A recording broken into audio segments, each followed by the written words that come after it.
Добрий вечір. Teraz укажемо функцію своєї гри. Teraz už s týmito komponentami pre GPA a pre REST Web Client.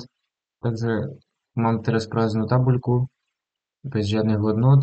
Takže spustíme ten server.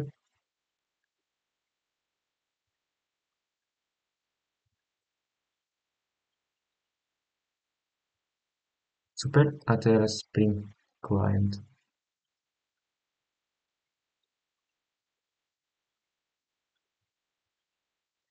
Tak, teraz môžeme zahrať našu hru.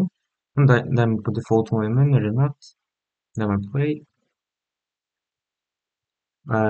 Akože pravidla tie isté, ktoré boli minulýkrát, takže musíme, aby súčet v poriadkach a postupcach bol taký istý ako tieto číslica, takže osmička to je niečo 5 plus 3, už dáme 2, 2, 3, 3, 2, 5, nie, nemôžeme tam dať 5, lebo tu musí byť 10, aby sedel, ale tu len cifry od 1 po 9, takže tu musí byť niečo viac, akože 6, napríklad je tam 2, takže 2, 2, 2, 2, 3, 6, 3, 2, 6 chcel. Potom tu musí byť 3, 3, 9. No a potom čo? 5, 5, tam 2, 3, 5. Teraz všetko sedí, takže mám 100 skôr, takže už tu odrazu aj vypisuje, takže nejaký koment really, really cool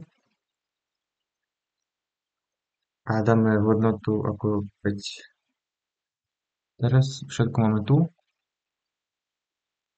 Koment, rating a score. Takže teraz ešte ukážem, ako tie testy fungujú pre server náš. Takže idem na túto webku. A to je taký UI, ktorý nám daje možnosť všetky moje testy, ktoré ja som vytvoril, pozrieť aj v takomto grafickom dizajne, takže môžem to skúsiť, try it out. To je HTTP požiadavka post, takže čo?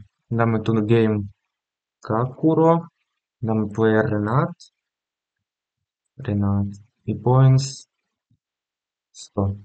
A nie, to je post, takže dáme napríklad Alex a points 150. Execute. Všetko musí byť v poriadku, takže teraz core a máme Alex 150 a teraz chceme dostať get. Skúsime dať Kakuro. No a vidíme Kakuro Alex. Tu je on. Akože dostali sme hráča. Funguje. Potom ešte pre rating a pre koment môžem ukázať napríklad rating services. Dáme player Jano a game Puro. Rating, nech Jano rozhodol, rating 4, takže execute. Mám tu Jano 4. Takže vlastne všetko to funguje. Ešte ukážem teraz rýchlo testy. Tak vlastne zastavím ten server. Spring Client, takže máme tu argumentovať. A tu urobiť tak.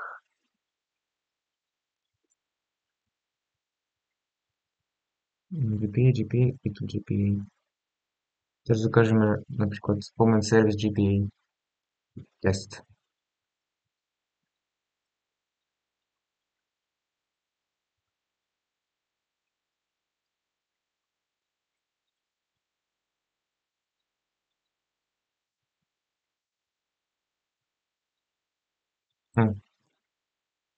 Tu je taká chybička, neviem, to je niečo vzdialo, niečo s prostredím, ale oni sú všetky fungujú.